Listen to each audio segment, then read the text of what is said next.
In Bangkok, a man named Luke was weaving through traffic on a motorbike.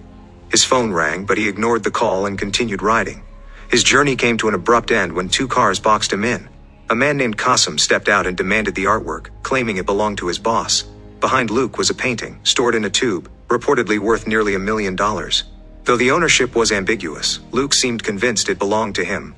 He mocked the men, but when they showed him a gun, he reluctantly agreed to pull over.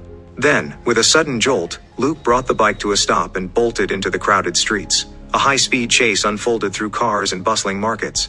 During the chaos, he answered a call from Murph, who informed him that the plane was about to depart. Luke replied that he might not make it and needed another way out. Suddenly, a car swerved and struck him. As people gathered around the scene, Luke seized the opportunity to escape. Dazed and dodging bullets, he ran for his life. Despite limping from his injuries, he kept moving. One of the pursuers spotted him, and shots rang out as Luke fled into a market. He managed to escape the market and came across a bike hitched to a burning grill. He unhooked it, sending the grill crashing into his pursuers. With that, he finally evaded them and hopped onto a train just in time. As night fell, he drifted off to sleep and dreamed of holding a golden artifact, a mask belonging to Ini, the sun god. He was jolted awake by the presence of a woman sitting across from him. She addressed him by name and warned that he was better off not knowing who she was. Her cryptic answers set off alarms in Luke's mind. She confessed she wasn't just a tourist, but someone who recovered rare, stolen art, like the one he was currently carrying. She clarified that he wasn't on a vacation. When she revealed her bodyguards, Luke warned her that he had allies on the train as well. One of her bodyguards attacked, and in the struggle, she managed to grab the painting. But Luke caught up quickly. A fierce fight ensued, ending with Luke reclaiming the artwork and leaping off the moving train. Once safe, he contacted Murph for help. He told him the train plan had failed and demanded an alternative. Murph suggested taking a bus, but Luke, tired of being ambushed, insisted that Murph come pick him up. The next morning in London, Luke's sister Charlotte was dealing with her divorce. Her ex-husband, Harold, was trying to claim nearly all their possessions. Charlotte wasn't concerned about material belongings. Her priority was maintaining shared custody of their son, Thomas. Harold coldly advised her to get a lawyer. Later, Charlotte returned to her job as a museum curator. As she settled in, she heard a familiar voice. It was Luke, appearing after nearly a year of silence. Suspicious of his sudden arrival, Charlotte questioned him. Luke brushed off her concerns, claiming he just missed his little sister. They briefly discussed Thomas and Harold. Charlotte confided that Harold had been unfaithful. Luke tried to lighten the mood with a joke, but she wasn't receptive. When he mocked her quiet museum life, reminiscing about their wild adventures with their late father, Harrison, the famed treasure hunter, Charlotte told him those days were behind her. She had moved on, unlike him. Trying to distract her, Luke pointed out something strange about the Virgin Mary painting. As she inspected it, he quietly stole another artwork. The alarm blared. Charlotte, furious, gave chase. Luke pleaded with her to get in the car and promised to return the painting. After hesitating, she relented, and they sped through London, dodging the police. Eventually, Luke drove into a hidden truck. When Charlotte stepped out, she realized with shock that Luke was still working with the same crew their father once led. She saw Deb and Murphy, old friends from their father's adventures. Charlotte didn't hold back her anger, berating Luke for dragging her into another mess. Luke shrugged off her frustration, claiming that life was meant for adventure, not the dull routine she had chosen. Murph then delivered disappointing news. The stolen painting contained no hidden messages or clues. Perplexed, Charlotte demanded an explanation. Luke, visibly upset, apologized and reminded her how, as a child, she would hold her breath when angry. As she took a breath, he sprayed a substance that knocked her unconscious. Later, Charlotte woke up on a park bench, with a woman asking if she was okay. She rushed straight to the museum, where her supervisor was already waiting. He informed her that the police had questions about her absence during the heist. Charlotte responded calmly, insisting she wasn't foolish enough to return to the scene of a crime. Not long after, she found herself face-to-face with Interpol agent Jamal Abbas. He informed her that Luke was linked to a series of major art thefts. Charlotte feigned surprise and claimed she knew nothing about it. Oddly enough, the stolen painting had already been returned to the museum. Determined to confront her brother, Charlotte made her way to Murph's hideout. There, she lashed out at Luke, blaming him for jeopardizing her career. Luke acted confused, but eventually admitted that they were searching for the fabled Fountain of Youth. Owen Carver, the man funding the mission, interrupted. He revealed that he was dying of liver cancer and was clinging to one final hope, finding the legendary fountain. Charlotte dismissed it as just another of Luke's wild fantasies. But Owen countered that he had personally sought Luke out, inspired by ancient texts, Herodotus, the Mahabharata, and tales of Alexander the Great's quest for the fountain. Luke shared his latest lead, a 9th century Tibetan scroll that hinted at the fountain's location. He explained that it was hidden by divine will and protected by a secretive group called the Protectors of the Path. Luke confessed that he had clashed with one of them in Thailand. For him, the mission was about more than treasure. It was about leaving behind a legacy.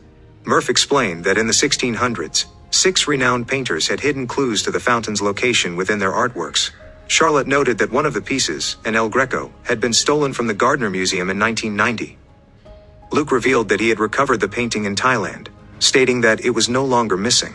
Deb added that each painting had an invisible die on the back, marked with Sexit Unum 6 in 1, and a single letter, except for the Rembrandt, which appeared blank. Charlotte then realized that Luke needed her expertise.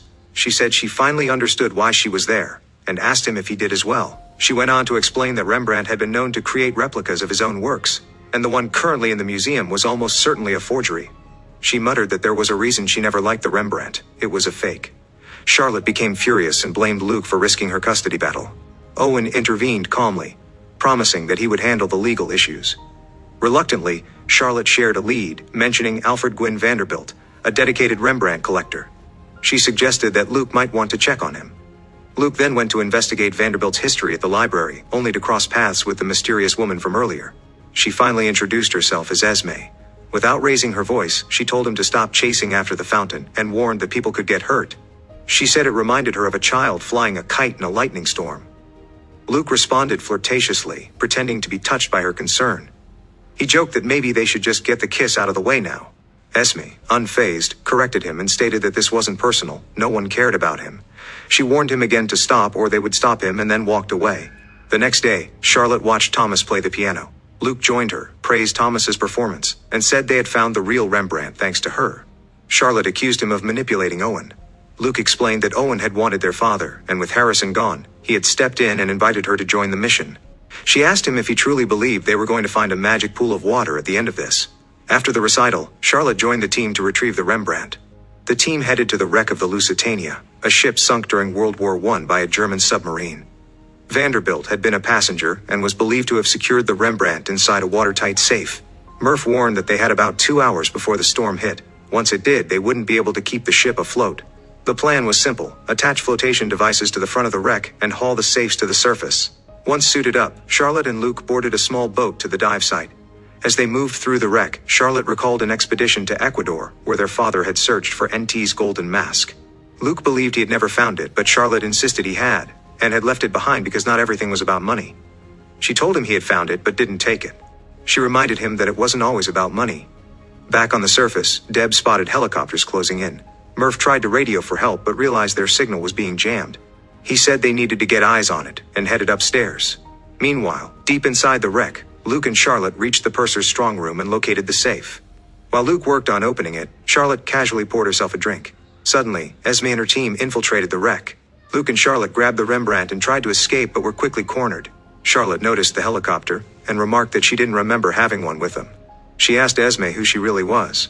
Esme feigned offense that Luke hadn't mentioned her. Luke responded that they hadn't exactly had time for small talk. In the chaos that followed, Luke fought off Esme's guards. Esme, losing patience, threatened Charlotte's life and demanded the painting. Luke tried to negotiate, saying they could work something out, and asked her to let Charlotte go in exchange for the painting. Before anything more could happen, the flotation tanks failed, and the area began flooding. Luke became stuck in a net, and Charlotte went back to help him. They barely made it out alive. After returning to the boat, they handed over the painting. The following day, Charlotte received a surprising call from her ex, Harold. He informed her that he was taking a consulting job in Japan funded by a billionaire. Charlotte guessed it was Owen Carver, and turned out to be correct. Harold asked if she could care for Thomas while he was away. She accepted with relief and told him she would pick Thomas up the next day. She said it sounded like good news. Later, Luke tried to make amends, admitting that Esme was one of the guardians he had met in Thailand. Charlotte, still skeptical, commented on the tension between them. Luke deflected with a joke, saying she was the one who was smitten. He teased that there was a reason she was still single. Charlotte raised an eyebrow and replied sarcastically. Inside, Deb shared that the letters they had collected, including the latest, a V, weren't forming any useful word. They had compared them against hundreds of cities but found nothing. Luke suggested the letters might represent celestial coordinates, but that theory also led nowhere. He said they weren't getting anything remotely close. Then Charlotte had an idea. She explained that in Latin, the letter phi could actually represent the letter W. Murph ran the data again. This time, the result was the word wicked. Charlotte's eyes lit up. She linked 6 and 1 to King James and the 1631 Wicked Bible misprint. Luke recalled the infamous edition that read, "Thou shalt commit adultery." Charlotte suggested that it could be a coded clue to the fountain's location. She reminded everyone that the King James Bible was named after the monarch who commissioned it. Luke revealed that while most copies of the Wicked Bible had been destroyed, he knew of one place where a surviving copy might be kept. Just as he was about to name it, Jamal Abbas and his international task force stormed in, ordering everyone to keep their hands where he could see them. Jamal, who had been tracking global art thefts, scolded Luke and Charlotte for dishonoring their father's legacy. He stated that they were now in possession of the stolen paintings. Before anyone could respond, Qasim and the Thai criminals burst in with weapons. Qasim ordered everyone to get down. Thinking quickly, Luke offered 5 of the 6 paintings, and claimed that the Caravaggio was the most valuable, on the condition that Qasim's men leave first. He noted aloud that they were clearly being paid off and pointed out the 5 paintings in the room. Qasim agreed. Luke used the opportunity to create a distraction, giving the police a chance to move in. A firefight ensued. In the confusion, Luke slipped away by boat. The group later boarded Owen's private jet, headed for Austria, where the final copy of a Wicked Bible was believed to be housed. During the flight, Charlotte and Luke shared a moment as siblings. Luke commented that it had taken some time, but they had finally found the sense of adventure she had been lacking. Upon arrival, they were welcomed by a librarian, who expressed gratitude for Owen's generous donations. While Murph kept watch outside, Luke, Charlotte, and Deb were led inside. Meanwhile, Owen and Thomas enjoyed a peaceful breakfast. Thomas asked Owen a string of curious questions that amazed him. One of them was about Owen's wealth. Owen laughed and replied that he was embarrassingly rich. The 3 were then taken to a private wing of the library, an area normally off limits to the public. The Bible was brought out for them. Charlotte read aloud the infamous line, "Thou shalt commit adultery." That, she said, is what makes it wicked. Outside, Murph spotted Esme entering the library with her men. His voice crackled through the earpiece with urgency as he informed Luke that Esme had returned and wasn't alone. He joked that Luke's girlfriend had arrived with an army of friends. Luke stepped outside, scanning the area for her, but before he could locate her, she appeared behind him. Their tense standoff escalated quickly into a physical fight. Luke commented that his sister believed this was a dysfunctional relationship, to which Esme replied that his sister was probably right. Despite her skills, Luke eventually gained the upper hand, leaving Esme literally suspended upside down. Murph radioed in again to report that all exits were blocked. He said it was time for Plan B. Inside, Deb used a spray to knock out the museum attendant. Charlotte panicked at the chaos, but Luke remained calm and reassured her that it wasn't his first escape. He reminded her this was why he always had a solid backup plan. Deb triggered a small explosive charge, opening a passage into the underground tunnels. The team slipped into the sewers, disappearing just before the authorities arrived. Esme, furious, demanded to know where the Bible was. Meanwhile, across town, Owen and Thomas had just finished a meal when 2 men attempted to force Owen into a vehicle. Without hesitation, Owen fought back and incapacitated the assailants. Back at the hotel, Thomas excitedly recounted the entire fight to Charlotte. She immediately checked her son for injuries, visibly shaken, and then turned her anger toward Luke. She was furious that her child had been exposed to such danger. Though Thomas insisted he was fine, Charlotte firmly stated that nothing about the situation was fine. Elsewhere, Jamal arrived at the crime scene in the museum. He promptly ordered his agents to place tracking devices on all of Owen's vehicles. Back at the team's hideout, Murph revealed a new discovery. Along the gilded edges of the Wicked Bible's pages, he had found a 1029-digit repeating sequence made up only of the numbers 1 through 7. It wasn't math in the traditional sense. Murph explained that they had already tried rotation ciphers, but nothing worked. Charlotte, exhausted and frustrated, prepared to leave once again. Luke tried to stop her, reminding her of something their father used to say, that the real reward was always the journey, not the prize at the end.